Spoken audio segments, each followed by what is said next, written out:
Richard, we're pleased to have you here. Thank you for being here in Washington, D.C. Thanks for having me here. This is your first talk in Washington as the CEO of Binance. So there's a lot to talk about. And I mean, first and foremost, we appreciate that you're here and that you're in person and that you're continuing to have a relationship with the U.S. No, first of all, just let me thank you for the invite and kudos to all the hard journey you have been through and for the advocacy. I think U.S. wouldn't be here at this stage of its development in crypto without all the hard work that's being done by Digital Chamber. So kudos to you and your team on that front. Thank you, thank you. And Binance has been a critical part of that journey for the whole industry as well. Thank you. Okay, so Binance, if you don't know, you should know, is the largest crypto exchange in the world by a magnitude. Richard is now at the helm as the CEO. A lot of people are from this crowd may be familiar with CZ, the founder, and the previous CEO. So I really wanted to give you the opportunity to share a little bit about yourself so we can learn about Richard. And what's really interesting about Richard is your background is a financial regulator. You've spent the majority of your career as a regulator. You are Singaporean. You started at the Monetary Authority of Singapore, which that is the central bank and the financial regulator for the country of Singapore. You were there for about 13 years, and you were there during a very critical time of Singaporean history. So tell us a little bit about that, because I think the early, several decades ago, Singapore was really a small village, and today it is a global financial superpower, and the work of the regulator, MAS, was really critical to that. So tell us about that. Sure. So I've worked as a financial services regulator for about 27 years of my career, right, before I joined Binance. And I started my career in 1994 with the Monetary Authority of Singapore. What is unique as the central bank and financial services regulator in Singapore, distinct from the rest of the world, is that not only has it in its mission trying to make sure that it manages systemic risk, but also trying to grow the Singapore financial sector, right? So it has a developmental role above its risk and regulatory role. So that's very, very unique. So my formative years in MES, I think, is from who am I today, right? So I think it's quite interesting. I joined in 1994, and Singapore then was going through a big shift. So if I can bring you back then, Tokyo was the preeminent center in Asia Pacific in terms of financial center. Hong Kong was a strong number 2. Singapore was just a regional center then.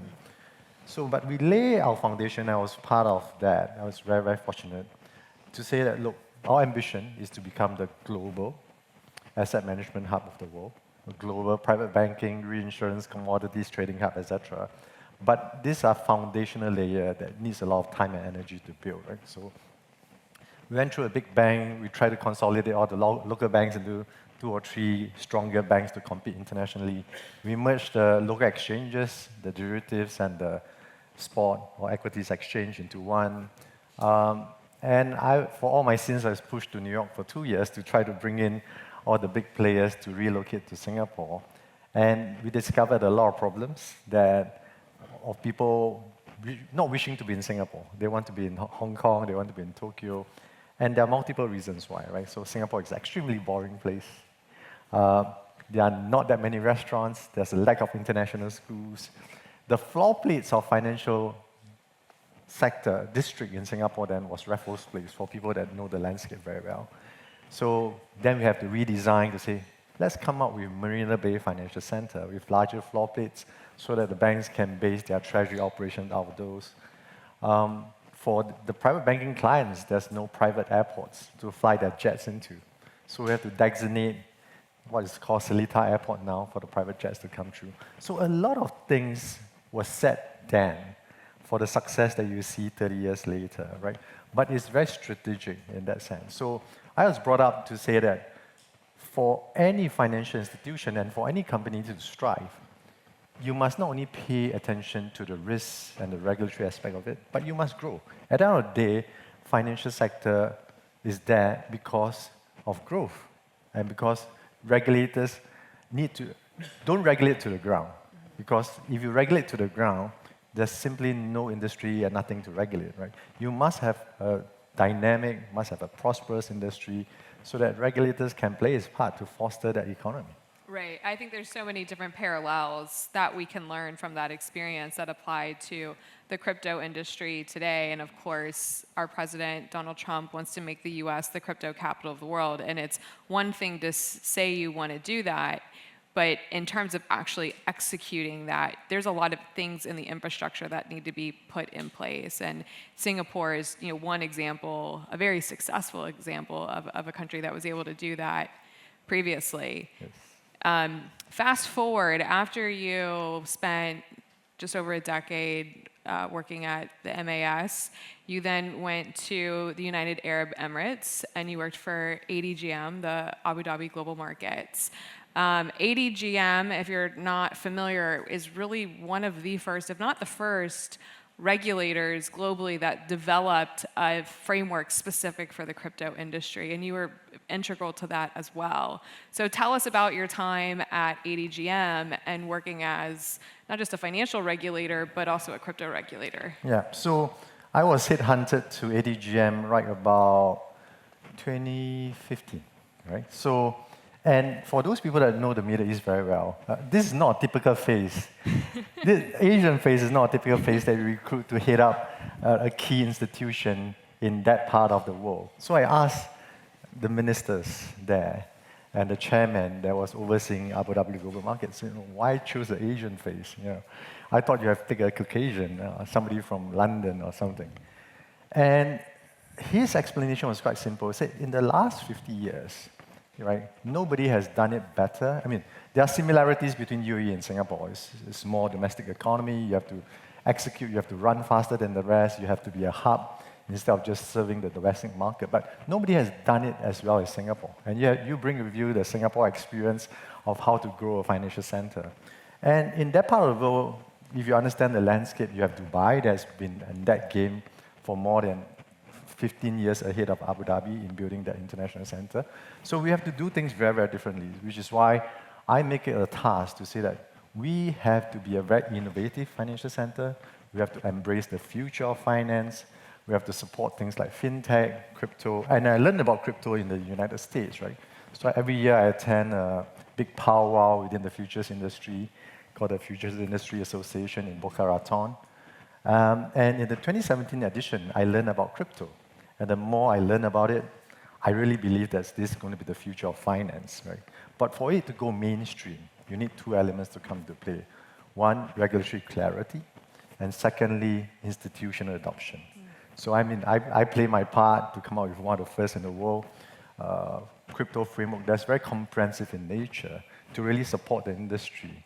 And hopefully with that, the institutions will understand it and embrace it. And we saw a landmark shift last year, 2024, where all the institutions start to embrace this space. So it's heartening to see all those new developments. Yeah, we did see that. Yeah. And especially over the past several years when there was a very hostile environment here in the United States, we saw a lot of companies go to the UAE. And I think a big part of that was just because of the work that ADGM had laid to provide that regulatory clarity so people can go to market with certainty, legal certainty, know the rules to the road, and be able to operate in a compliant and predictable way.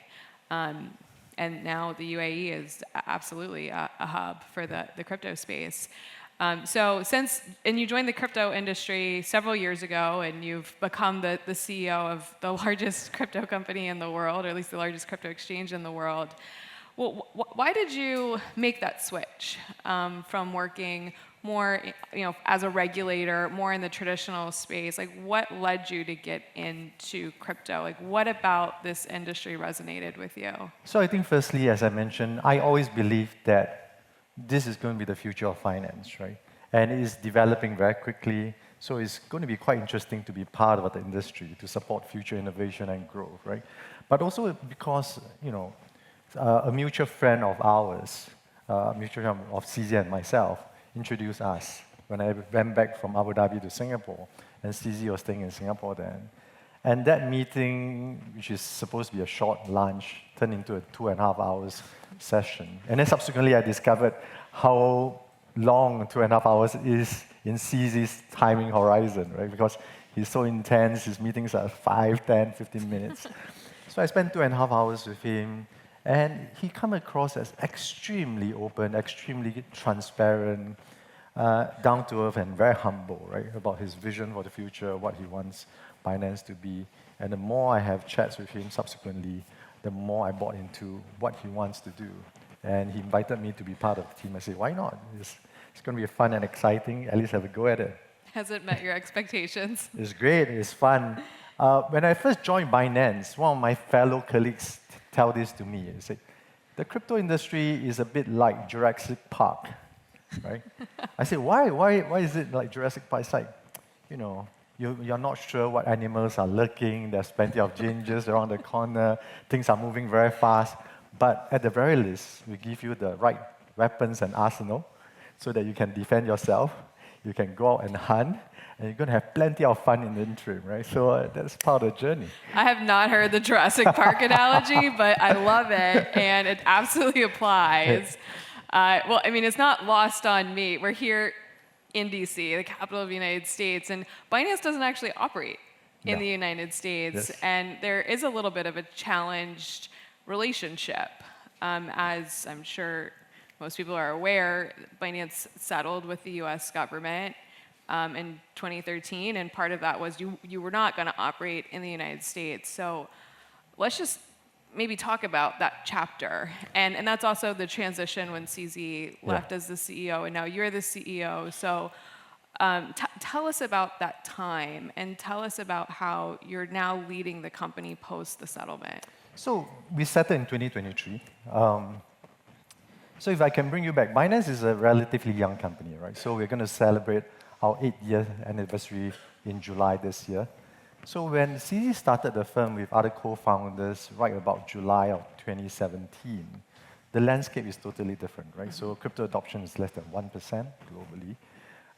If you think about rules and regulations now, people are still debating what form of rules and regulations to come out for this space. In 2017, it's totally different narrative, right? The regulators are not paying attention, the institutions are not embracing this, the rules are nascent at best, if not, there's no development on that front. So we operate in a very different landscape at that point in time. And those early days, we have underinvested in terms of compliance because, again, the rules are not so clear in some aspects of it. And I think what's important for financial institutions, and financial institutions trip over all the time, is that we learn from those past mistakes, we acknowledge them, we make heavy investments in them, and we correct path. And, to try to institutionalize the firm and try to ensure its longevity, right? So we have done all those things. We have now made huge investment into our compliance function.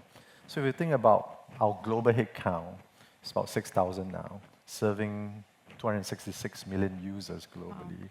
Wow. Last year, we did 30 trillion in terms of global trading volume. So we are huge. So out of that 6,000, close to 1,400 colleagues of mine now are involved in the compliance space. So it's close to 25% of total staff. So it's very heavy commitment and investment into that space, right? Because the direction of travel is very clear. One, there's going to be increasingly clear what's the landscape like in terms of global regulatory framework for countries that are unclear. They're at least injecting some energy to come up with frameworks to regulate this space. So we need to be there, and we have the ability to invest very heavily in that space to make it a competitive advantage for ourselves. We are the most regulated company globally now in 22 different jurisdictions, spanning Asia Pacific, Latin America, Middle East, North Africa, different parts of Europe, etc., etc. And we continue to invest very heavily in that space. And we have, again, changed from a founder, CEO-led firm to now a board of directors-led lead firm, right? So myself, the senior management team within the company report to a board of directors, 7 members, including 3 independent directors and independent chairman. And together we chart the path forward. And I think it's going to be a very interesting path. We have seen a very huge trajectory in terms of growth. So when I took over in November of 2023, we are right about 150 million users. We are now 265. So last year alone, we grew by more than 70 million new users globally, and we continue to see the momentum going forward. And we've seen that investment that Binance has made, and at your leadership, I mean, you guys are members of the Digital Chamber, and I've personally met with a lot of the new people that you've brought in, and you've brought in some extremely well qualified, highly experienced compliance folks that are making sure you're making those investments in the right area and ensuring that Binance is a safe place for the crypto industry and for users to interact and to transact. I think one thing that's important to put into context is just the magnitude of Binance's market dominance. You talked about your user base over, you said 220 266 million today. users, yeah, Yes. which is massive. Binance is the largest exchange, crypto exchange in the world. The largest crypto exchange in the United States is Coinbase, and I looked up your trading volume earlier this week, and Binance does, according to CoinMarketCap, so correct me if this is wrong, it was like 7.7 billion daily trading volume. And then Coinbase, which is the largest US exchange, does about 870 million. So you're not just bigger, you're like 8 times bigger. Yeah, my data, I'm not quite sure what data you're looking at. Are you looking at just spot, or does it include derivatives? But if you include both, we do about 65 billion on average a day. Yeah. Yeah. And it's going back to the president's mission. If the US wants to be the crypto capital of the world, I think a part of that is we have to work with the largest companies in the world. Yeah. Otherwise, how are we going to have the right infrastructure for the US to be that dominant market player, which may or may not be your goal, but that is Donald Trump's goal, and we want to support him at the Digital Chamber with achieving that. And I think it's really, I mean, it kind of seems like it's the US's loss that Americans don't have access to the largest and deepest liquidity pools, which are on Binance. So what is your message to you're here in DC, what is your message to the United States? Also, globally, I think, even at a global level, without us being in the United States, we have benefited so much from the clarity that's now coming out from the US and the pro-crypto stance that President Trump has adopted. I actually have a pin that says 47. 47, yeah, I saw that. Yeah, so it's gifted to me. So we have, as a company, we have benefited because there's a new optimism globally. And a lot of countries that doesn't have crypto regulations have now actually approached us as an entity because we're the most regulated globally to get us to help them to come up with framework. Yeah. Right? Because they now understand the importance of supporting crypto as well as AI on that front to bring in new foreign direct investments, right? So with US looking at not only on the regulatory front, but also in terms of investments, right? Be it in terms of strategic asset reserves or asset stockpile, as we call it. I think the other sovereign wealth funds, the other nation states are looking at this space very seriously. Corporate treasuries, institutions, family office, they're all starting to think of how much to allocate into this space. So it's very exciting, even with us being in the US, right? But you said it very well. Given US ambition to be the crypto capital of the world, we want, as the largest crypto ecosystem globally, we want to be very supportive of that ambition. And I think together, we're going to see a lot of growth. I make it my mission when I became the CEO to really, other than making sure that our users have the best, most secure platform to trade on with the best product features, other than working with global regulators to come out with standards and rules that really support the innovative part of crypto while managing the risk aspect, is also working with global partners to really embrace and support development and deployment in this space. Because the more that we can work and partner together to grow this space, the more dynamic this space is, everybody stands to benefit. So we want to make sure that everyone benefit from this growth in crypto, and we are willing to play our part in that. We have to wrap in just a couple of seconds, but I did want to make sure we had a second to talk about really headline news that Binance just made. You just announced your first ever institutional investment. $2 billion was invested into Binance by the UAE's sovereign wealth fund. So there's been a lot of market-making news by the Trump administration. Now the UAE is making news. How do you translate that from a geopolitical perspective? Well, I think it's also part of the bigger narrative that the institutions are coming, the institutions are embracing. So MGX, as all of you know, is a major powerhouse in the AI and advanced technology investment space. So I think together with them being a strategic minority investor in Binance, we're also looking at the greater convergence that's going to take place between finance, blockchain, and AI, right? So we are really pushing forth with the agenda. It's the first in many sense, right? It's the first institutional investment into Binance. It's the largest of its kind in terms of investment, $2 billion. And also it's the first investment that's paid fully in stablecoin, in cryptocurrency. So I think there are many fears coming out from that investment. So the future is extremely bright. Thank you so much, Richard, for joining us. Thank you. Thanks for having me. Thank you.